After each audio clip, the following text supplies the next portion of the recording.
Ok. Alors, la première question. C'est combien de temps déjà que tu deviens le bénévole pour l'association de coexister? Alors, ça fait... C'était en 2012. J'ai passé mon bac en juin 2012 et après, en octobre 2012, j'ai commencé à être bénévole à l'association Coexister à Marseille. À Marseille? Oui. C'est-à-dire que tu habites à Marseille avant? Non, c'est sur un site pour les services civiques, un site internet. Tu peux regarder toutes les offres disponibles dans toute la France. Et Coexister, c'est une association basée à Paris, mais avec plusieurs petits coexister dans d'autres villes que Paris. Et alors moi, j'ai postulé pour Coexister et ils m'ont dit, si tu veux travailler avec nous, tu peux, mais il faut que tu ailles à Marseille. D'accord. Alors, c'est seulement après avoir été embauchée pour mon service civique que je suis allée habiter à Marseille. Ça c'est pour combien de temps tu habites à Marseille? J'ai eu 6 mois de service civique. Après, je suis rentrée chez mes parents pendant l'été. Et après, je suis revenue habiter à Marseille pour 3 mois jusqu'au mois de décembre. C'est-à-dire que tu fais 9 mois à Marseille? Exactement. Mais la quoi de civique? Service civique. C'est-à-dire quoi? Ça, c'est quelque chose qui a été créé par le gouvernement français pour que les jeunes entre 18 et 25 ans, il me semble, puissent avoir une expérience avec un petit peu d'argent. J'étais pas payée un salaire, mais j'avais quand même une aide financière. Et ça permet d'avoir une expérience dans le monde associatif. Et maintenant, ça s'ouvre à plusieurs domaines. Mais en 2012, quand moi j'ai postulé, c'était assez récent. Et tu pouvais choisir ta catégorie. Soit c'était dans le milieu social, soit c'était dans la construction de bâtiments, ou alors aller aider les populations en crise, ou c'était quelque chose pour aider et prendre conscience de oui, peut-être sortir un peu des études et découvrir un autre milieu que l'école. Oui, d'accord. Et est-ce qu'il y a des raisons particulières pourquoi tu as choisi cette association et pas les autres associations? Non, pas vraiment, parce que quand j'ai postulé à plusieurs associations. Et j'ai été acceptée à coexister, en fait. J'avais postulé à dans plusieurs régions, dans plusieurs milieux, et c'est Coexister qui m'a dit d'accord. Mais j'étais très contente d'aller dans cette association parce que c'est quelque chose que je ne connaissais pas très bien, le milieu religieux. Et grâce à cette association, j'ai pu rencontrer des personnes qui croyaient en Dieu et avoir des discussions très intéressantes. Et c'était vraiment une très bonne expérience. D'accord. Et je pense que troisième question par rapport aux activités, tu as déjà dit, n'est-ce pas? Ouais. Si tu veux, je peux préciser. C'est en fait dans cette association, il y avait du dialogue interreligieux. Et ça, c'était un peu le chapeau qui englobait toutes les activités. Mais pour concrétiser un petit peu ça, on faisait des visites de lieux de culte. Donc, c'est-à-dire que des musulmans nous emmenaient visiter la mosquée et des juifs nous emmenaient visiter la synagogue, etc. On faisait aussi des repas de fête. Donc les chrétiens nous invitaient pour leur fête, les juifs pour leur fête, les musulmans pour leur fête, et on faisait ça tous ensemble.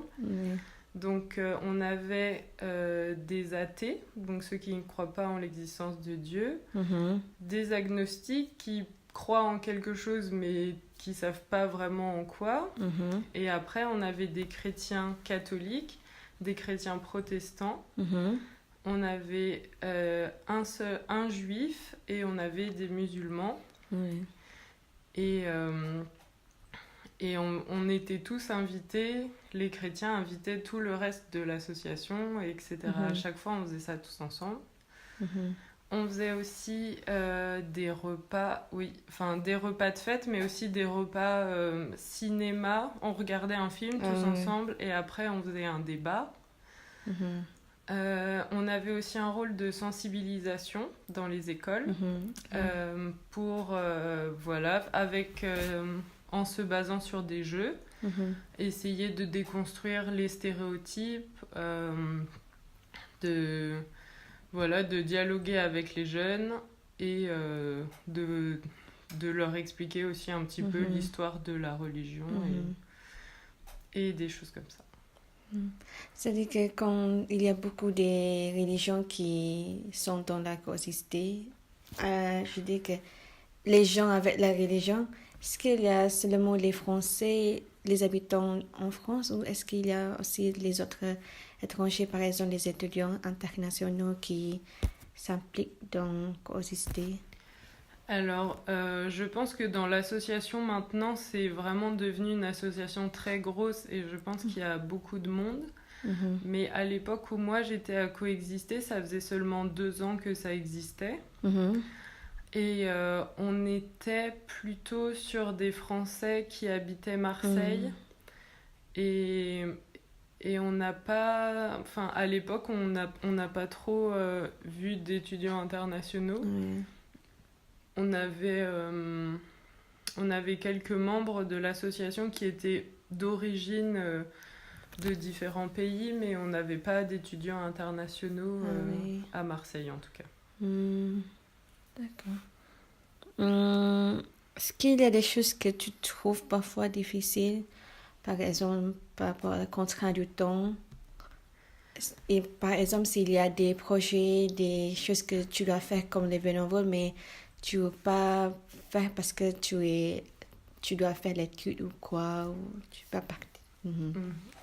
Alors pour moi, il n'y a pas eu beaucoup de contraintes parce que je faisais que ça. Je ne faisais pas d'études à côté. Donc, j'avais pas de travail à faire en dehors de ce que j'avais à faire pour l'association. Et puis, j'étais essentiellement avec des jeunes qui étaient plutôt flexibles sur quand travailler. Des fois, je travaillais tard le soir, alors je pouvais ne pas venir le lendemain matin. Ou alors, si je venais très tôt le matin, je pouvais ne pas travailler l'après-midi. On était assez flexibles au niveau du temps. Après, il y a quelque chose qui était un peu plus compliqué, c'était trouver des nouveaux partenaires, trouver des... appeler d'autres associations pour un événement en leur disant oui, est-ce que vous seriez intéressés ou est-ce qu'on pourrait faire un débat chez vous, des choses comme ça. Et il y avait aussi une autre contrainte qui était de demander de l'argent, de demander des subventions, où là c'était aussi lourd comme investissement parce qu'il fallait toujours beaucoup de papiers et connaître beaucoup de choses, se renseigner beaucoup en parallèle pour pouvoir monter correctement le dossier, pour après avoir de l'argent pour faire des événements. Alors, est-ce qu'il y a, quand tu demandes d'argent ou l'aide, aussi tu demandes est-ce qu'il y a des autres associations qui sont intéressées à ça? Normalement, ils ont vraiment la réponse normalement positive, plutôt positive ou... Non. Il y avait certaines associations religieuses qui n'étaient pas trop d'accord pour discuter avec les autres. Des fois, c'était pour être dans cette association, il fallait être ouvert quand même au dialogue et accepter de ne pas être d'accord sur tout parce que chacun a ses croyances. Alors, il y a eu certains... Enfin, c'était vraiment... en français, on dit qui tout double. C'est-à-dire que soit les gens étaient ravis, ils trouvaient ça génial, ils avaient absolument envie de participer, ou alors c'était... ils avaient presque peur qu'on allait les... Peut-être, ils pensaient que c'était pour que... Comment dire, faire un peu un lavage de cerveau et faire que tout le monde soit musulman ou tout le monde soit juif. Et ils avaient un peu du mal à comprendre que des gens de différentes religions aient envie de discuter et ils étaient un petit peu réfractaires à ça. D'accord. Mais voilà, c'était soit l'un, soit l'autre. Après, pour les demandes financières, en général, on avait un institut catholique qui nous aidait beaucoup et qui nous donnait assez facilement de l'argent parce qu'ils étaient vraiment très contents de participer à ça et de faire en sorte que Coexister puisse grandir. Et puis j'avais fait une grosse demande, cette fois c'était à la région, où là on n'avait eu pas toute la somme demandée, on avait eu un oui mais on n'avait pas eu le droit à tout ce qu'on avait demandé. D'accord. Et quand tu es dans l'association, est-ce qu'il y a des choses que changent par exemple ta perception par rapport au monde, par rapport à certaines religions et tout ça? Oui, vraiment beaucoup. Parce que moi, mes parents habitent à la campagne et dans les campagnes françaises, en majorité, ils sont chrétiens catholiques. Et moi, j'ai été élevée dans ce milieu-là. Pas beaucoup, mais voilà, toujours un petit peu. Et j'ai vu des comportements de gens chrétiens qui allaient tous les jours à la messe et qui étaient pas du tout charitables ou qui allaient à la messe pour se donner bonne conscience, mais qui n'avaient pas un cœur chrétien, qui n'était pas généreux ou qui n'était pas bienveillant envers les autres. Alors, ça avait mis une distance entre la religion et moi parce que je préférais ne pas être trop proche mais avoir un bon cœur plutôt que d'être dans ce monde-là et être un peu méchant ou égoïste. Et ça, c'était mon a priori avant d'aller dans cette association. D'ailleurs, quand je suis entrée dans Coexister, j'ai eu un peu peur. Je me suis dit, ça se trouve, ça va me faire... ça se trouve, ça va être horrible. Et en fait, non, c'était des gens très ouverts, des gens profondément généreux, qui étaient vraiment... qui m'ont réconciliée avec les gens qui croyaient en Dieu et qui, vraiment, pour moi... tous les gens qui croient en Dieu devraient être comme ça. Et j'ai rencontré des gens généreux, toujours bienveillants, toujours soucieux de pas blesser les autres en disant quelque chose qui pourrait mettre mal à l'aise certaines religions ou certaines personnes, qui faisaient toujours très attention les uns aux autres et qui, pour moi, sont des personnes qui croient en Dieu et qui appliquent les valeurs de Dieu au sens où moi je l'entends. D'accord, oui, c'est intéressant, Oui, c'est intéressant, vraiment... Je pense que ça, c'est ma dernière question. D'accord. Je n'en ai plus, mais est-ce qu'il y a d'autres choses que tu veux partager avec moi par rapport? Je crois que j'ai déjà donné... je crois que j'ai partagé avec toi toutes les choses de Coexister. Je te remercie. Moi, c'est moi qui je dois te remercier.